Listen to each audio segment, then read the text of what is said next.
부산의 아침 공기는 아직 차가웠다. 바닷바람이 도심까지 스며들어 사람들의 옷깃을 흔들었고 유리창 너머로 비치는 햇살은 건물의 외벽을 은빛으로 물들이고 있었다. 그런 도시의 중심. 번쩍이는 간판과 고급 승용차들이 졸지어 선 길목에 부산은행 본점이 우뚝 서 있었다. 대리석 기둥과 유리의 외벽으로 치장된 은행은 마치 작은 궁전 같았다. 검은 정장을 입은 보안요원 2명이 자동문 옆에 서 있었고 안에서는 이미 수십 명의 고객들이 번호표를 손에 쥔 채 자리에 앉아 있었다. 바로 그때 낡은 신발이 바닥을 긁는 듯한 소리를 내며 한 노인이 천천히 걸어 들어왔다.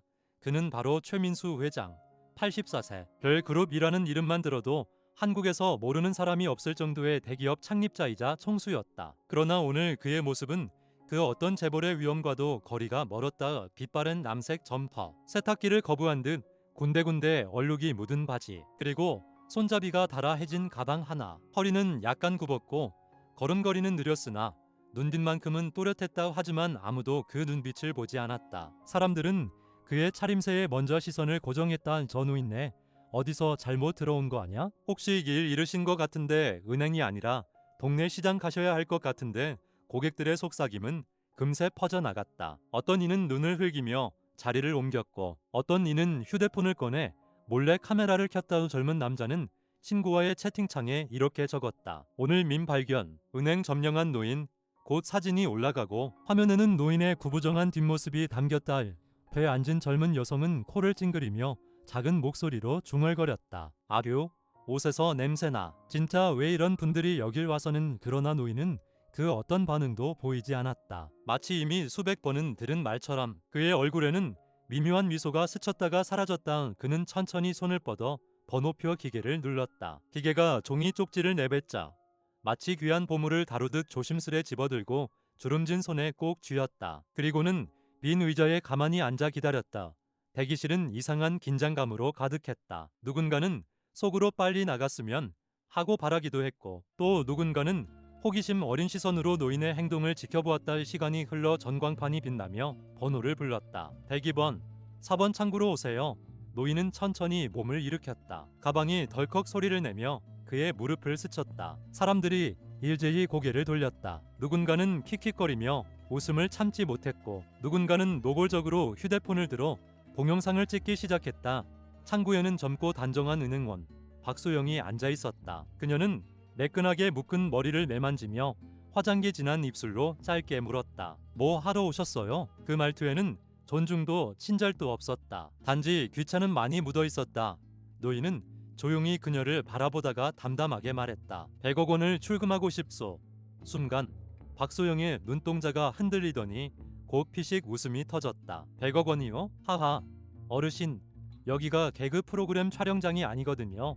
그녀의 목소리는 의도적으로 높아졌다. 은행 안에 있던 사람들이 일제히 쳐다보았다. 몇몇은 웃음을 터뜨렸고 다른 이들은 휴대폰을 더 가까이 들이댔다. 100억. 저 노인네 제정신이야? 통장에 몇만 원 있으면 다행이지. 박소영은 컴퓨터 화면을 빠르게 두드렸다. 잠시 후 그녀는 한 계좌를 열람하더니 비웃음을 감추지 않고 말했다. 여기 있네요. 잔액 98만 원. 고작 이 정도 있으면서 100억이라니. 그녀는 손으로 입술을 가리며 웃었다. 진짜 코미디네요. 이런 분 처음 봐요. 주변에서 또다시 웃음소리가 터졌다. 그러나 노인의 표정은 달라지지 않았다. 그는 천천히 고개를 저으며 말했다. 그 계좌 말고 다른 것도 확인해 주시오. 하지만 박소영은 손사래를 치며 쏘아붙였다. 어르신, 장난은 다른 데 가서 치세요. 저희 바빠요.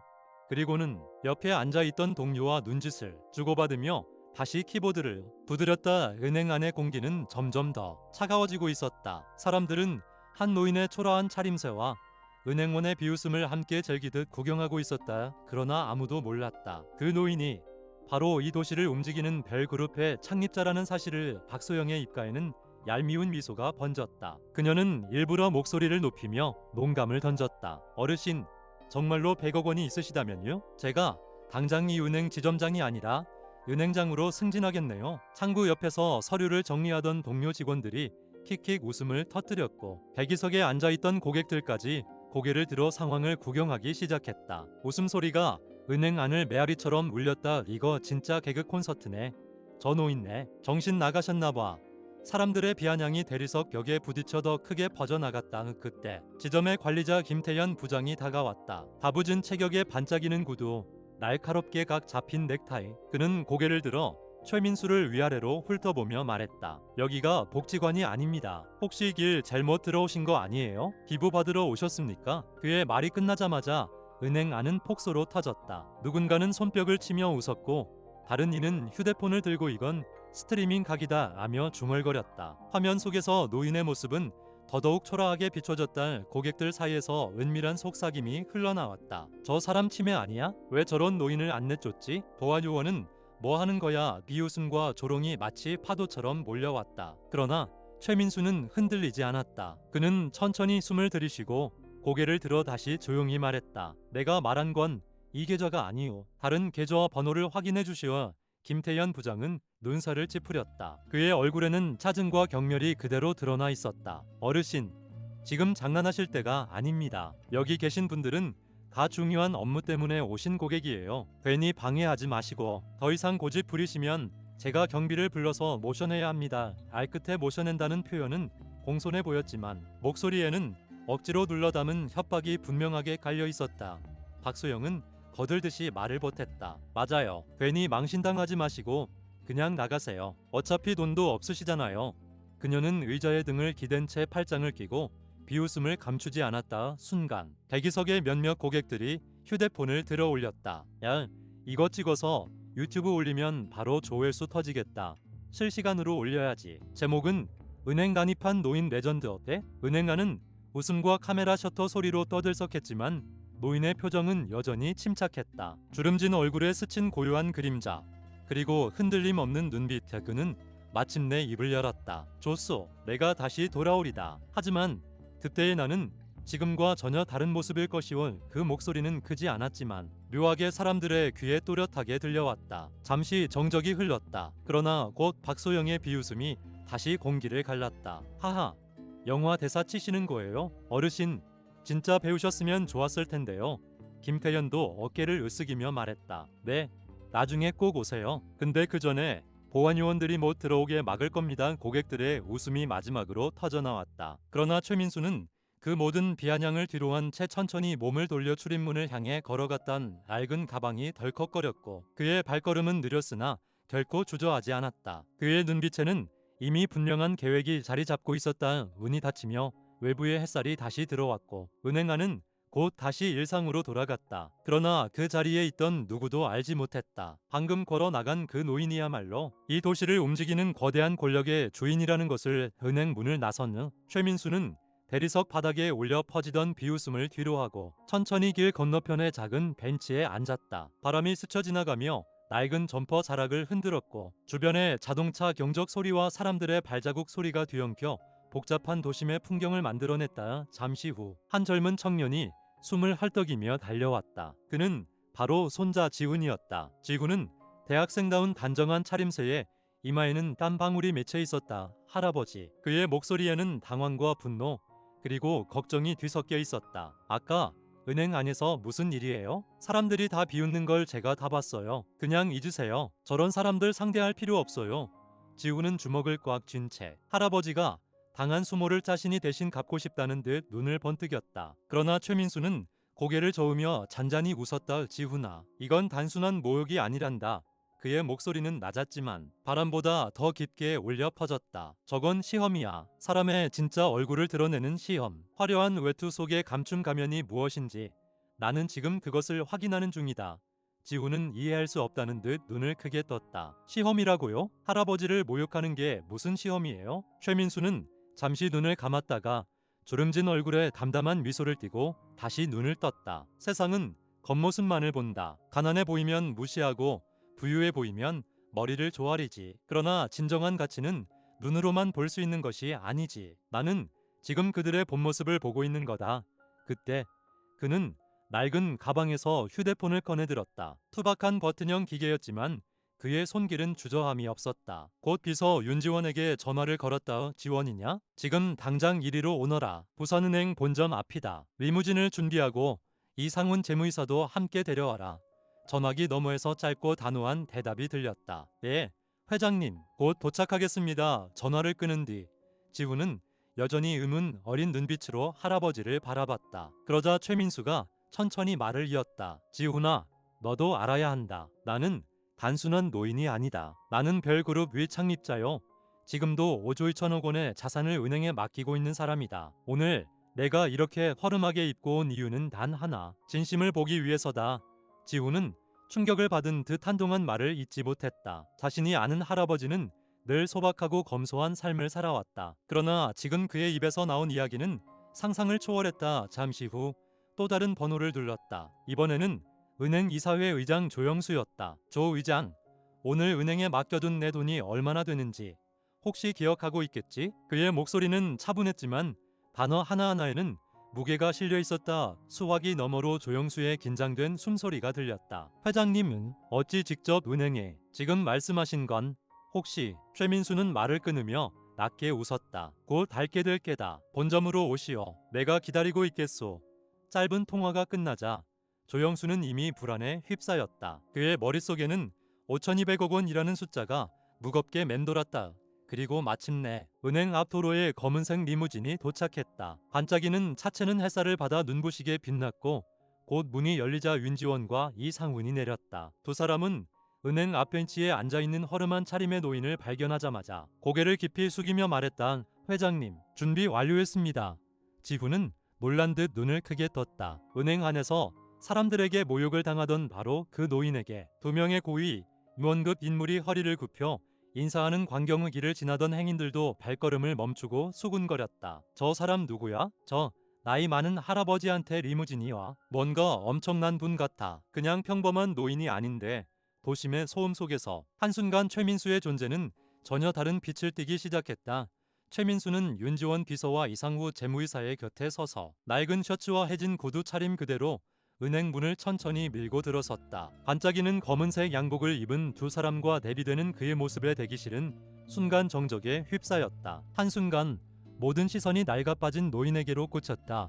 미상우가 앞으로 나서며 웅장한 목소리로 외쳤다. 여기 계신 분은 별그룹 위 회장이신 최민수 회장님이십니다. 우리 회사가 이 은행에 맡긴 예치금은 5조 1천억 원. 이 은행의 핵심 고객 중 핵심입니다. 순간 은행 안이 술렁였다. 직원들의 얼굴은 경직되었고 대기하던 고객들마저 입을 다물지 못한 채 서로를 바라보았다. 5조 2천억이라고. 별그룹 그 대기업 회장이었다고. 속삭임이 파도처럼 퍼져나갔다.